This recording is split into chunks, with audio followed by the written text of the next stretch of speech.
ರಾಷ್ಟ್ರೀಯ ಮೀನುಗಾರರ ಸಂಘ ಕರ್ನಾಟಕ ರಿಜಿಸ್ಟರ್ಡ್ ಕರ್ನಾಟಕ ರಾಜ್ಯ ಇದರ ವತಿಯಿಂದ ಮೀನುಗಾರರಿಗೆ ಇರುವ ಅವಕಾಶಗಳು ಹಾಗೂ ಸವಾಲುಗಳು ಮತ್ತು ರಾಷ್ಟ್ರೀಯ ಮೀನುಗಾರಿಕಾ ನೀತಿಯ ವಿಚಾರವಾಗಿ ವಿಶೇಷ ವಿಚಾರ ಸಂಕಿರಣ ಸಭೆಯು ಮಂಗಳೂರಿನ ಓಷನ್ ಪರ್ಲ್ ಹೋಟೆಲ್ನ ಸಭಾಂಗಣದಲ್ಲಿ ನಡೆಯಿತು.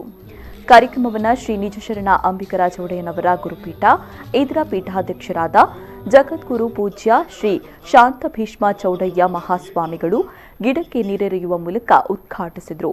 ಬಳಿಕ ಮಾತನಾಡಿ, ಸಮಾಜದಲ್ಲಿ ಮೀನುಗಾರರು ಸಾಕಷ್ಟು ಸವಾಲುಗಳನ್ನು ಎದುರಿಸ್ತಾ ಇದ್ದಾರೆ.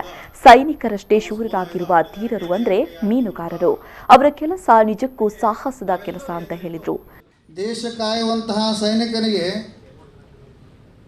ಹೋಗುವಂಥ ಸಂದರ್ಭದಲ್ಲಿ ತಾಯಿ ಹೇಳ್ತಾ, ನನ್ನ ಮಗ ವಾಪಸ್ ಬರ್ತಾನ ಇಲ್ಲ ಗೊತ್ತಿಲ್ಲ, ಯುದ್ಧಕ್ಕೆ ಹೋಗ್ಬೇಕಾದ್ರೆ ಹೋಗುವಾಗ ಒಂದಿಷ್ಟು ಧೈರ್ಯ ತುಂಬ್ತಾಳ ಮತ್ತು ಒಂದಿಷ್ಟು ಕಣ್ಣೀರನ್ನೂ ಹಾಕ್ತಾಳ, ಬರ್ತಾನ ಇಲ್ಲ ಅಂತೇಳಿ.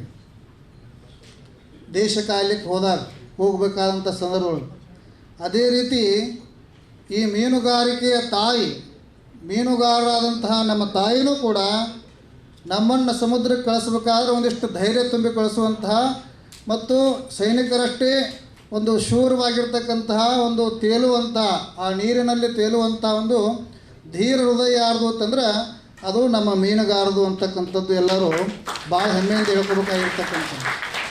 ಅಷ್ಟು ಸಾಹಸದ ಕೆಲಸ ಅಂತೀವಿ. ಜೀವವನ್ನು ಪಣಕ್ಕಿಟ್ಟು ಇವತ್ತು ನೀರಿಗೆ ಇಳಿದಂತಹ ನಾವು, ಆ ದೋಣಿ, ಸಮುದ್ರದಲ್ಲಿರ್ತಕ್ಕಂತಹ ದೋಣಿ, ಆ ದೋಣಿಯಲ್ಲಿ ದೋಣಿ ನಡೆಸುವಂತಹ ಆ ಮೀನುಗಾರ ನಾವು ಇವತ್ತು ಎಷ್ಟು ಆ ನದಿಯ ಮೇಲೆ ವಿಶ್ವಾಸ. ಅದಕ್ಕೆ ಜಗತ್ತಿನೊಳಗೆ ಯಾರನ್ನಾದರೂ ಆ ನೀರು ತೇಲಿಸ್ತದೆ ಅಂತಂದರೆ ಅದು ಅಂಬಿಗರನ್ನು ಮಾತ್ರ ತೇಲಿಸ್ತದೆ ಅಂತ ಹೇಳಿಕೆರಿಂದ, ಅದಕ್ಕಾಗಿ ಅಂಬಿಗರು ನಂಬಿಗಸ್ತರು ಅಂತೇಳಿ ಪವಿತ್ರವಾಗಿರ್ತಕ್ಕಂತಹ ಸಮಾಜ ನಮ್ಮದು ಅಂತೇಳಿ. ಈ ವೇಳೆ ಶಾಸಕ ಲಾಲಾಜಿ ಆರ್ ಮೆಂಡನ್, ರಾಷ್ಟ್ರೀಯ ಮೀನುಗಾರರ ಸಂಘದ ಅಧ್ಯಕ್ಷ ದೇವಿ ಪ್ರಸಾದ್ ಹೆಜಮಾಡಿ, ಮಾಜಿ ಸಚಿವ ಪ್ರಮೋದ್ ಮಧ್ವರಾಜ್, ರಾಜ್ಯ ಗಂಗಾಮಾತಾ ಸಂಘದ ಅಧ್ಯಕ್ಷ ಬಿ ಮೌಲಾಲಿ, ಕರ್ನಾಟಕ ಲೋಕಸಭಾ ಆಯೋಗದ ಸದಸ್ಯ ಎಂಬಿ ಹೆಗ್ಗಡನವರ್, ಶಾಸಕ ವೇದವ್ಯಾಸ್ ಕಾಮತ್ ಸೇರಿದಂತೆ ಮತ್ತಿತರರು ಉಪಸ್ಥಿತರಿದ್ದರು.